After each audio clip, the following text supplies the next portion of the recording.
نحمده ونصلي ونسلم على رسوله الكريم أما بعد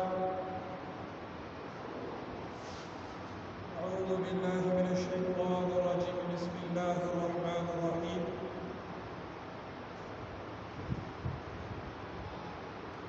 من ذا الذي يشفع عنده إلا بإذنه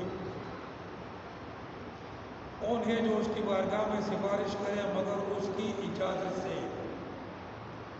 آیت الکرسی کا بیان چلا آ رہا ہے اور کچھ حصہ جو ہے کل ہم نے کر لیا تھا. اب جو باقی حصہ ہے تو فرمایا من ذا الذی یشفع عنده الا باذنہ کہ کون ہے جو اللہ کی بارگاہ میں سفارش کر سکے لیکن اگر وہ اجازت دے تو یعنی مطلب یہ ہے کہ کوئی ایسا نہیں ہے جو اللہ کی بارگاہ میں اللہ کی اپنی اجازت کے بغیر جو ہے وہ سفارش کر سکے. تو مقصود جو ہے وہ اجازت کے بغیر سفارش کی نہیں کرنا ہے. مطلقاً شفاعت کی نہیں مقصود نہیں ہے. مطلب یہ ہے کہ اگر شفاعت ہوگی سفارش ہوگی تو اللہ کی اجازت سے ہوگی ورنہ نہیں ہوگی. اور اجازت جو ہے وہ دونوں طرح پر کہ جس کو اللہ سفارش کی اجازت دے گا اور جس کے لیے دے گا. تو دونوں طرح پر کہ جس کو سفارش کی اجازت ملے گی وہ سفارش کر سکے گا اور صرف اس کے لیے کر سکے گا جس کے لیے اجازت ملی ہے.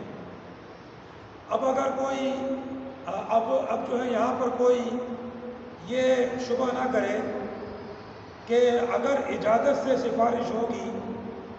اور صرف اس کے لیے ہوگی جس کے لیے اجازت دی جائے تو پھر سفارش کا کیا مقصد ہے. پھر اگر نہ ہی ہو کیونکہ دنیا کے اندر تو سفارش وہ کرتے ہیں پوچھ کے نہیں کرتے.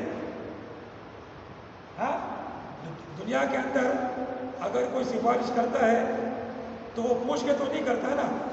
کہ بھائی میں اس کی سفارش کر رہا ہوں اجازت دے کہ نہیں. وہ تو سفارش کرتا ہے.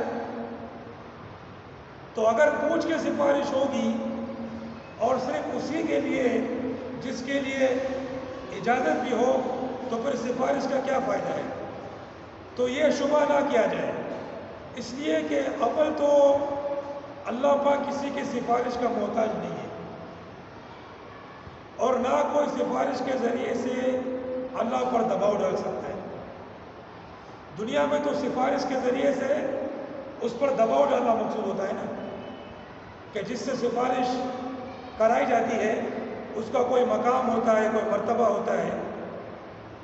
اس آدمی کے پاس جس کے یہاں سفارش کی جا رہی ہے تاکہ وہ اگر اس کی بات نہیں مانتا تو اس سفارش کرنے والے کی بات کو مان لے. مگر اللہ کے یہاں ایسی کوئی بات نہیں ہے. اس کے یہاں کوئی دباؤ نہیں ڈال سکتا ہے اور نہ وہ کسی کی سفارش کا محتاج ہے. اصل یہ ہے کہ اس کے ذریعے سے سفارش کی جس کو اجازت دی جائے ان کا ایک طرح سے اکرام ہے ان کا ایک طرح سے اعزاز ہے. ورنہ اللہ کو نہ کسی سفارش کی حاجت ہے اور نہ کوئی اس کے اوپر سفارش کے ذریعے سے دباؤ ڈال سکتا ہے. تو اصل جو ہے یہ اعزاز ہے کہ جس کو اجازت دی ہے اللہ پاک نے ان کا دوسروں کے سامنے اعزاز فرمایا اور جس کے لیے اجازت دی ان کا بھی جو ہے وہ اعزاز فرمایا. اور قیامت کے دن جو ہے سب سے بڑی سفارش جو ہے وہ کی اجازت جو ہے وہ نبی کریم علیہ السلام کو دی جائے گی اور سب سے پہلی سفارش کی اجازت بھی انہیں کو ملے گی. اس کے بعد پھر دوسروں کو اجازت ملے گی. اور واقعہ مشہور ہے صحیح احادیث کے اندر کہ لوگ جو ہیں وہ مختلف انبیاء کرام کے پاس ہو کر آخر میں نبی اکرم صلی اللہ علیہ وسلم کے پاس آئیں گے، تو نبی اکرم صلی اللہ علیہ وسلم آگے بڑھیں گے اور سجدے میں گر جائیں گے، اور اللہ پاک ان کو ایسی حمد و ثنا جو ہے سکھائے گا کہ وہ کسی پر منکشف نہیں کیا ہوگا، اسی پر انہی پر جو ہے اس وقت منکشف ہوگا۔ تو نبی اکرم صلی اللہ علیہ وسلم ان الفاظ کے ذریعے سے، اس بیان کے ذریعے سے اللہ کی حمد و ثنا کریں گے اور سجدے میں گرے رہیں گے، یہاں تک کہ اللہ کی طرف سے جو ہے وہ ان کو حکم ہوگا کہ اے محمد اپنے سر کو اٹھائیے اور مانگیے، آپ کو دیا جائے گا، اور آپ سفارش کیجئے، آپ کی سفارش جو ہے وہ قبول ہوگی۔ اور پھر جو ہے آپ علیہ السلام مسلمانوں کے لیے سفارش کریں گے، کیونکہ کافروں کے لیے سفارش کی اجازت نہیں ہوگی۔ پھر فرمایا یعلم ما بین ایدیہم وما خلفہم، کہ وہ جانتا ہے جو مخلوقات کے آگے ہے اور جو مخلوقات کے پیچھے ہے، جو مخلوقات کے سامنے ہے، جو مخلوقات سے چھپا ہوا ہے، جو مخلوقات کے سامنے حال ہے، یا جو مخلوقات کا ماضی میں جا چکا ہے یا مستقبل میں آنے والا ہے، ہر چیز کو جو ہے وہ اللہ پاک جو ہے وہ جانتا ہے، ہمیشہ سے جانتا ہے۔ وَلَا يُحِيطُونَ بِشَيْءٍ مِّنْ عِلْمِهِ إِلَّا بِمَا شَاءَ، اور بندے جو ہیں وہ اس کی معلومات میں سے کسی چیز کا احاطہ نہیں کر سکتے مگر جو وہ چاہے۔ تو بندوں کے پاس جو بھی علم ہے وہ ان کا اپنا علم نہیں ہے، وہ اللہ کا عطا کرتا ہے، اور صرف اتنا ہی ان کے پاس علم ہے جتنا اللہ نے ان کو دیا ہے، اس سے زیادہ وہ معلومات حاصل نہیں کر سکتے۔ وسع کرسیہ السماوات والارض، اس کی کرسی جو ہے وہ آسمان و زمین کو گھیرے ہوئے ہے، اس کی وسعت جو ہے آسمان و زمینوں کے برابر ہے، اور کرسی جو ہے وہ ایک چیز ہے، اللہ کی ایک مخلوق ہے، اور اسی طرح عرش بھی جو ہے وہ اللہ کی ایک مخلوق ہے۔ عرش اور کرسی دو الگ الگ چیزیں ہیں، عرش کرسی سے بھی بڑا ہے، حدیث میں ہے کہ عرش جو ہے کرسی سے اتنا بڑا ہے کہ کرسی جو ہے عرش کے مقابلے میں گویا کہ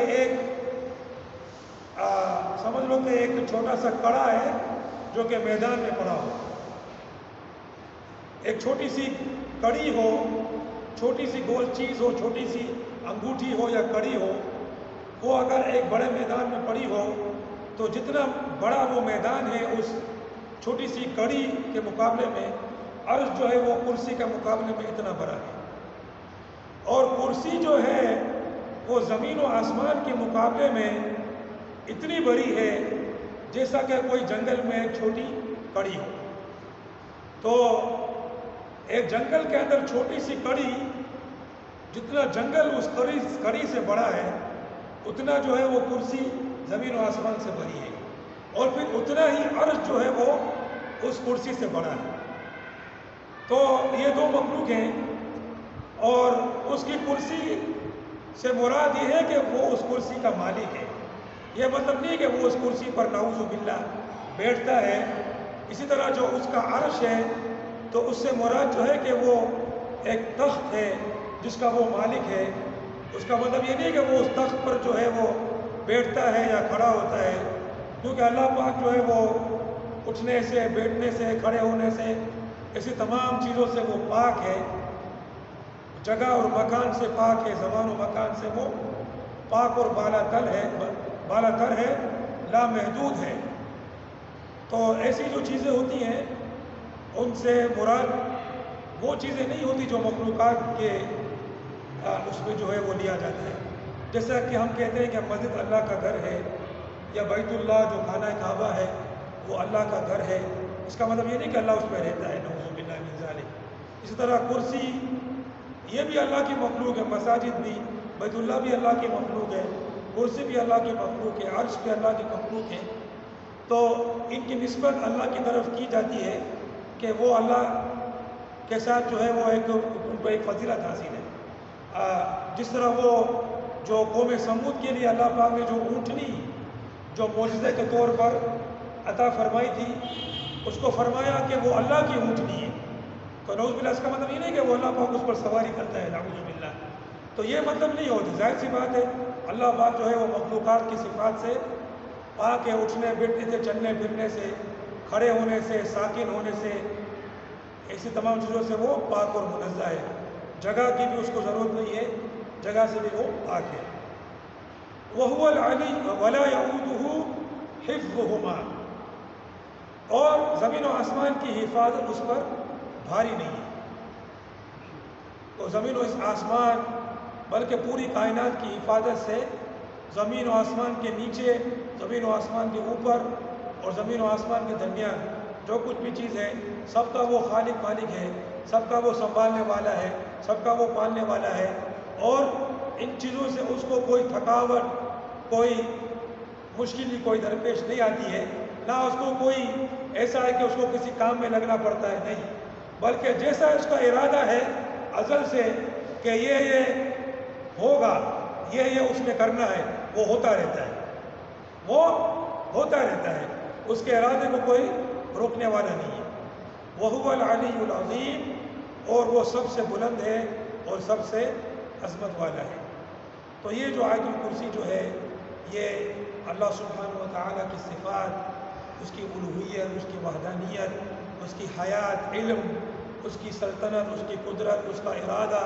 سب کے بارے میں ایک جامع جو ہے وہ آیات ہے جو خدا سبحانہ و تعالیٰ کی توصیف کو بیان کرتی ہے۔ وہ زندہ ہے ہمیشہ سے، وہ بذات خود ہے اور ہر چیز کو وجود اور باقی رکھنے والا ہے، ہر عیب سے پاک ہے، ہر تبدیلی اور فتور سے پاک ہے، مخلوقات کی جو صفات ہیں ان سے پاک ہے، بادشاہت اور سلطنت والا ہے، قدرت والا ہے، اور جو ہے وہ کوئی اس کو مشکل درپیش نہیں آتی ہے، اور سب سے بلند ہے، اور تمام کمال اس کو جو ہے وہ حاصل ہے۔ حضرت علی رضی اللہ تعالیٰ عنہ سے روایت ہے کہ رسول اللہ علیہ السلام نے ارشاد فرمایا کہ جو شخص ہر نماز کے بعد آیت الکرسی پڑھ لیا کرے، اس کے اور جنت میں داخلے میں صرف موت رکاوٹ بنی ہوئی۔ کتنا آسان ہے، ہر نماز کے بعد اس آیت کو پڑھ لیا کرے، فرض نماز جیسے ہی ہو، فرض نماز کے بعد اس آیت کو پڑھ لیں، حدیث میں ہے کہ صرف موت جو ہے اس کے جنت کے راستے میں رکاوٹ بنی ہوئی ہے۔ اور ایک حدیث میں ہے کہ جو لیٹتے وقت اس کو پڑھ لے، اللہ پاک اس کے گھر کو، اس کے پڑوسی کے گھر کو، آس پاس کے چند گھروں کو امن سے رکھے، تو رات کو سونے سے پہلے بھی اس کو پڑھنے کا معمول بنا لے۔ ایک حدیث میں ہے کہ جو بستر پر پہنچ کر آیت الکرسی پڑھ لے، صبح تک اللہ کی طرف سے ایک نگران مقرر رہے گا کہ شیطان اس سے قریب نہیں آ سکے گا۔ اور ایک حدیث میں ہے کہ جو شخص صبح کو آیت الکرسی اور سورہ مومن کی آیتیں پڑھ لے الیہ المصیر تک، حامیم تنزیل الکتاب من اللہ العزیز العلیم غافر الذنب وقابل التوب شدید العقاب ذی الطول لا الہ الا ہو الیہ المصیر۔ یہ آیتیں اور آیت الکرسی جو صبح کو پڑھ لے شام تک محفوظ رہے گا، جو شام کو پڑھ لے صبح تک محفوظ رہے گا۔ تو آیت الکرسی کو پڑھنے کا جو ہے وہ معمول بنائیں، صبح و شام، ہر نماز کے بعد، اور رات کو بھی، اور دن میں بھی جس وقت لیٹے ہوں اس وقت بھی اللہ پاک جو ہے عمل کرنے کی توفیق دے۔ وآخر دعوانا الحمد للہ رب العالمین۔